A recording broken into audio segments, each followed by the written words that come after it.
हरे मुरारी हे नाथ नारायण वासुदेवा श्री कृष्ण गोविंद हरे मुरारी हे नाथ नारायण वासुदेवा हे नाथ नारायण वासुदेवा। बोले श्री कृष्ण भगवान की जय। आज है 33वां अध्याय। दया दृष्टि कर हृदय में भाव भक्ति उपजाओ। 33वां अध्याय लिखूं कृपा दृष्टि बरसाओ। बोले कार्तिक ठाकुर की, बोल कार्तिक महात्मा की जय। संध्या करने को महल में नहीं सोए। सूर्य ने कहा, इतनी कथा सत्यभामा को सुनाकर भगवान श्री कृष्णचंद्र संध्या करने को महल में चले गए। यह कार्तिक मास का व्रत भगवान विष्णु को अति प्रिय है तथा भक्ति को प्रदान करने वाला है। एक रात्रि जागरण, 2 प्रातः काल का स्नान, 3 तुलसी वट सिंचन, 4 उद्यापन और 5 दीपदान, यह 5 कर्म भगवान विष्णु को अत्यंत प्रसन्न करने वाले हैं। इसीलिए इनका पालन अवश्य करना चाहिए। ऋषियों ने कहा, भगवान विष्णु का प्रिय, अधिक फल का देने वाला, शरीर के रोम रोम को प्रसन्न करने वाला जो कार्तिक मातम आपने कहा है, यह मोक्ष की चाहना करने वालों या भोग के इच्छुक मनुष्य को यह व्रत अवश्य में करना चाहिए। किंतु हम एक बात आपसे पूछना चाहते हैं, वह यह है कि यदि कार्तिक मास का व्रत करने वाला किसी संकट में फंस जाए, या वह जंगल में हो अथवा वह किसी रोग से ग्रस्त हो जाए, तो फिर वह कार्तिक व्रत को किस प्रकार पूर्ण करे? क्योंकि यह विष्णु जी का अतिशय प्रिय तथा मुक्ति भक्ति प्रदान करने वाला व्रत किसी तरह भी नहीं छोड़ना चाहिए। सूर्य ने उत्तर दिया, यदि कार्तिक व्रती किसी संकट में फंस जाए तो वीरता के साथ शंकर जी तथा भगवान विष्णु के मंदिर में जो पास हो उसमें जाकर रात्रि जागरण करे। अगर घना जंगल हो तो फिर पीपल के पेड़ के नीचे अथवा तुलसी के वन में जाकर जागरण करे। भगवान विष्णु की मूर्ति के सन्मुख बैठकर विष्णु जी का कीर्तन करें। ऐसा करने से 1000 गऊ के दान के बराबर फल मिलता है। जो मनुष्य विष्णु जी के कीर्तन में बाजा बजाता है, उसे वाजपेयी यज्ञ के बराबर फल मिलता है। और हरि कीर्तन में नृत्य करने वाले प्राणी को समस्त तीर्थों में स्नान करने का फल मिलता है। किसी संकट के समय या रोगी हो जाने पर और जल न मिल सके तो केवल भगवान विष्णु के नाम मात्र से मार्जन ही कर ले। यदि उद्यापन न कर सके तो व्रत की पूर्ति के लिए केवल ब्राह्मण के प्रसन्न होने से विष्णु जी प्रसन्न रहते हैं। यदि आप दीपदान न कर सके तो दूसरे के दीपक की वायु आदि से भली भांति रक्षा करें। और यदि तुलसी का पौधा पास न हो तो वैष्णव ब्राह्मण की पूजा करें, क्योंकि भगवान सदा अपने भक्तों के पास रहते हैं। इस सब के न होने पर व्रती मनुष्य ब्राह्मण और गो, पीपल और वड वृक्ष की श्रद्धा से सेवा करें। सोनकादिक ऋषियों ने कहा, आपने गो तथा ब्राह्मणों के सदृश पीपल और वड वृक्ष को बतलाया है, और सभी वृक्षों में पीपल वृक्ष और बड़ वृक्ष श्रेष्ठ क्यों कहे गए हैं? सूजी ने कहा, पीपल का पेड़ साक्षात विष्णु भगवान का रूप है, और पलाश का पेड़ यानी बड़ का पेड़ साक्षात ब्रह्मा है। इन वृक्षों की पूजा, सेवा तथा दर्शन से सब पाप नष्ट हो जाते हैं। ऋषियों ने कहा, हे प्रभु, हम लोगों को इसमें शंका है कि ब्रह्मा विष्णु और शंकर वृक्ष रूप में क्यों हुए? आप कृपा करके हमें बताइए।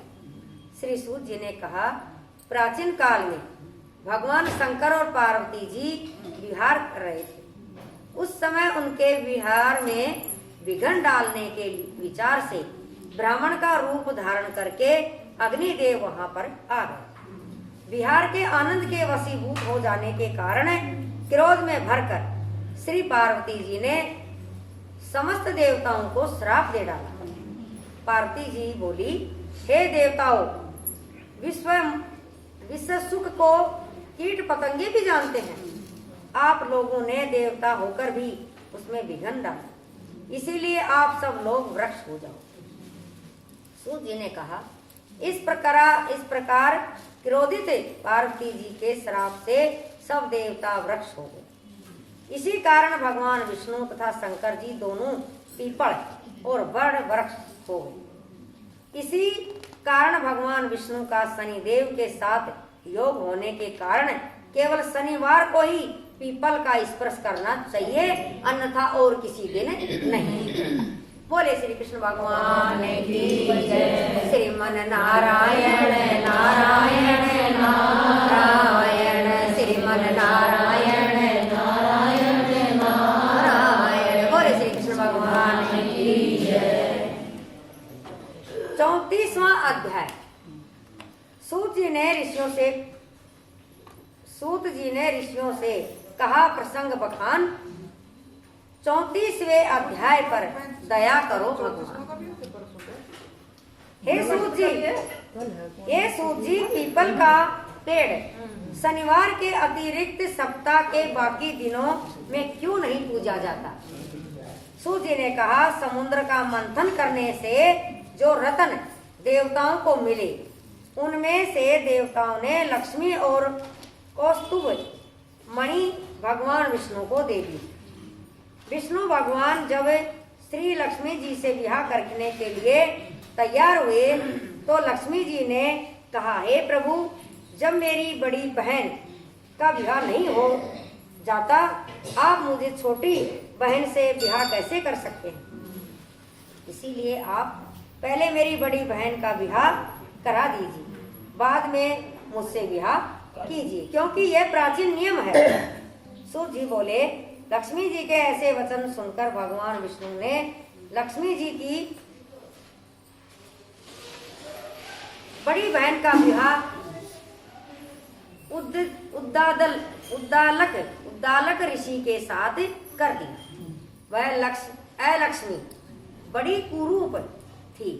उसका बड़ा मुख, चमकते हुए दांत, वृद्धा के समान शरीर, बड़े बड़े नेत्र और रूखे बाल थे। महर्षि उद्दालक भगवान विष्णु के आग्रह पर उससे विवाह कर उसे वेद मंत्रों से ध्वनि से गुंजाते हुए अपने आश्रम में ले गए। वेद ध्वनि से गुंजित हवन के पवित्र धुएं से सुगंधित उस ऋषि के मनोहर आश्रम को देखकर वह बहुत बड़ी दुखी हुई। उसने महर्षि उद्दालक से कहा, उद्दालक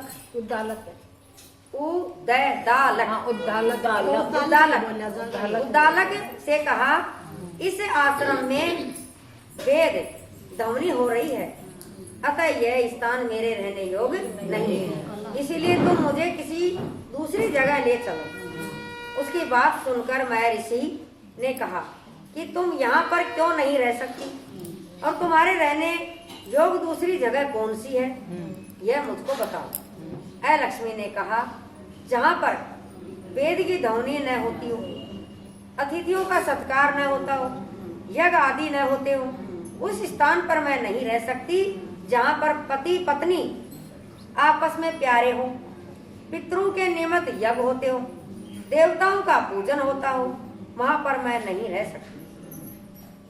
जहाँ पर दिन रात पति पत्नी झगड़ते हों, और जहाँ से अतिथि लोग सदा निराश होकर लौट जाते हों, जहाँ पर पूज्य वृद्धों, सत्पुरुषों तथा मित्रों का आदर भाव ना होता हो, और जहाँ जुआरी, चोर, परगामी, पर स्त्रीगामी प्राणी रहते हैं, जहाँ पर गौओं का वध होता हो, मद्यपान, ब्रह्म हत्या आदि पाप होते हैं, वहाँ पर मैं अति प्रसन्न पूर्वक निवास करता हूँ।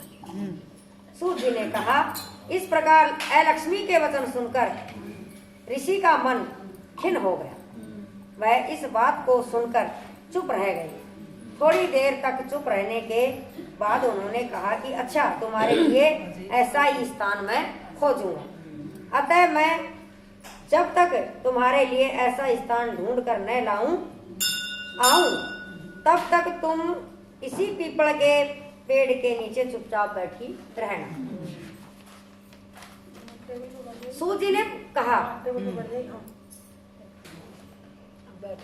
ने कहा, मैं ऋषि उसे पीपल के नीचे बिठाकर उसके कहने योग जगह ढूंढने के लिए चले, लेकिन जब वह बहुत समय तक प्रतीक्षा करने पर भी वापस नहीं लौटे तो अलक्ष्मी रोने लगी। उसका बुरी तरह से रोना जब लक्ष्मी जी ने बैकुंठ में सुना तो वह बहुत व्याकुल हो गई। उन्होंने दुखी होकर भगवान विष्णु से कहा, हे प्रभु, मेरी बड़ी बहन अलक्ष्मी पति के त्याग देने से अत्यंत दुखी हो गई है। हे नाथ, यदि मैं आपकी प्रिय पत्नी हूँ तो आप उसे आश्वासन देने के लिए उसके पास चलिए। पत्नी की प्रार्थना सुनकर कृपा सिंधु भगवान लक्ष्मी जी को साथ लेकर उस पीपल के पेड़ के पास आए, जहाँ वह अलक्ष्मी बैठी रो रही। उसको आश्वासन देते हुए, धीर बंधाते हुए भगवान विष्णु ने कहा, हे अलक्ष्मी, इसी पीपल की जड़ में तुम सदा के लिए निवास करो, क्योंकि मेरे ही अंश से इसकी उत्पत्ति हुई है और इसमें मेरा निवास रहता है। प्रति वर्ष गृहस्थ लोग तुम्हारा पूजन करेंगे और इन्हीं के घर में तुम्हारी छोटी बहन निवास करेगी। स्त्रियों को विविध प्रकार के उपहारों से तुम्हारी पूजा करनी चाहिए। मनुष्य को चाहिए कि वह पुष्प, धूप, दीप, गंध आदि से तुम्हारी पूजा करे, तभी लक्ष्मी जी उन पर प्रसन्न होगी। सूत जी ने कहा, भगवान श्री कृष्ण सत्यभामा तथा पृथु और नारद का संवाद तुमको सुना दिया है, जिसके सुनने से ही मनुष्य के सब पाप नष्ट हो जाते हैं और उसे वैकुंठ की प्राप्ति होती है। अब तुमको जो पूछना हो पूछ सकते हो, उसे मैं विस्तार से कहूँगा।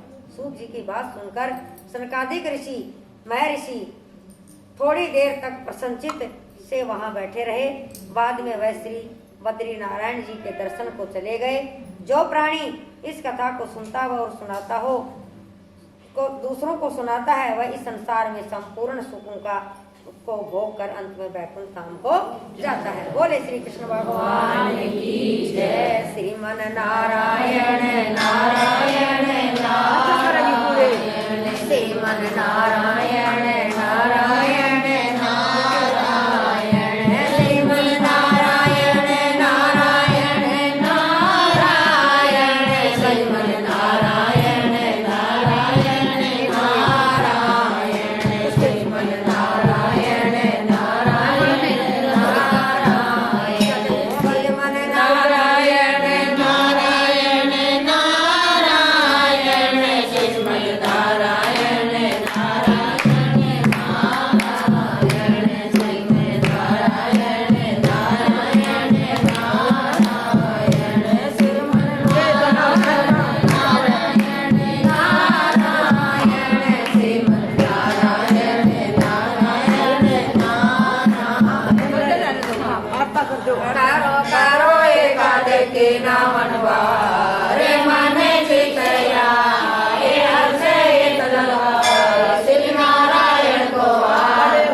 जोई बात मैं सुहागण मैं सपूती जोइयो जी बरका ते सारी रात श्री नारायण को आरतो हरे राम करो करो एकाते की नामन अरे मन चित लाए हर्षे हित लगाए श्री नारायण को आरतो हरे राम नारायण बिसरी का नारायण नारायण चढ़ गया नंद किशोर की तरफ जोड़ी तो हजमुनि जी दे तुझो श्याम मैं एक सीता तुझो राम श्री नारायण की तरफ तो हरे राम करो करो एकाते अरे मन चित लाए हर्षित लगाए श्री नारायण को तो हरे राम नारायण के हाथ में कौन कौन रखवा सीता माता रोगती जी और कौशल्या की माँ और यशोदा की माँ श्री नारायण को तो हरे राम करो करो एकाते के नाम अरे मन चित लाए हर्षित लगाए श्री नारायण को तो हरे राम छोड़ काके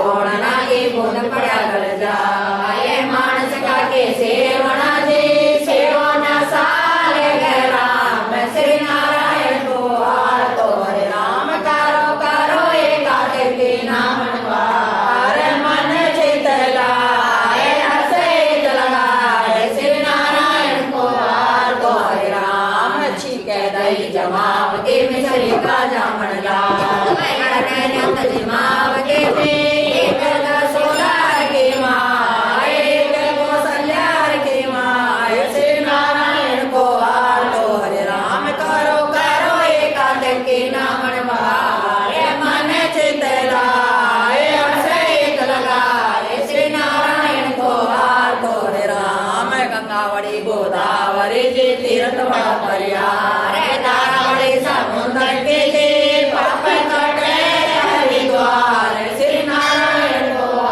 तो हरे राम करो करो एकाते के नामन अरे मन चित लाए हर्षित लगाए श्री नारायण को तो हरे राम बैसा में बैसा बड़ी जी कपड़ा में भी गाय वर्ता में एकादशी जी वो मारी काया का उद्धार श्री नारायण को तो हरे राम करो करो एकाते के नामन अरे मन चित लाए हर्षित लगाए श्री नारायण को तो हरे राम नारायण के आरत में पानी पानी फलो चंपा वाली धनगढ़ा जी मोर मुकट गते हो श्री नारायण को तो हरे राम नारायण के आरत में अंदर लक्ष्मी बोत नारायण के आरत में मध्यन मरी परात करो करो एकाते के नामन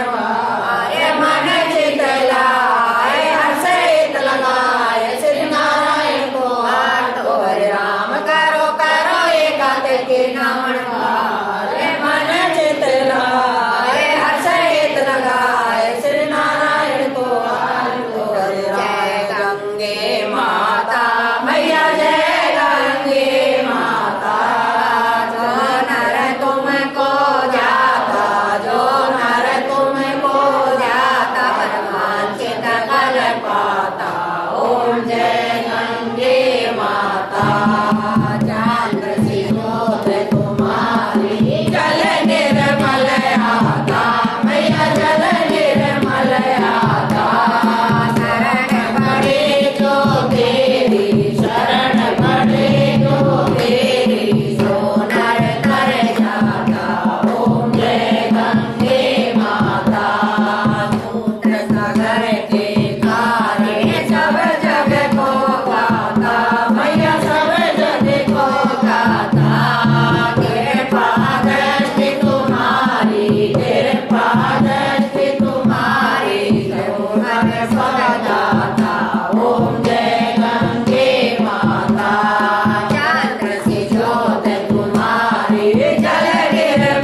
पटरानी तुलसी महारानी नमो नमो हरे की पटरानी नमो नमो।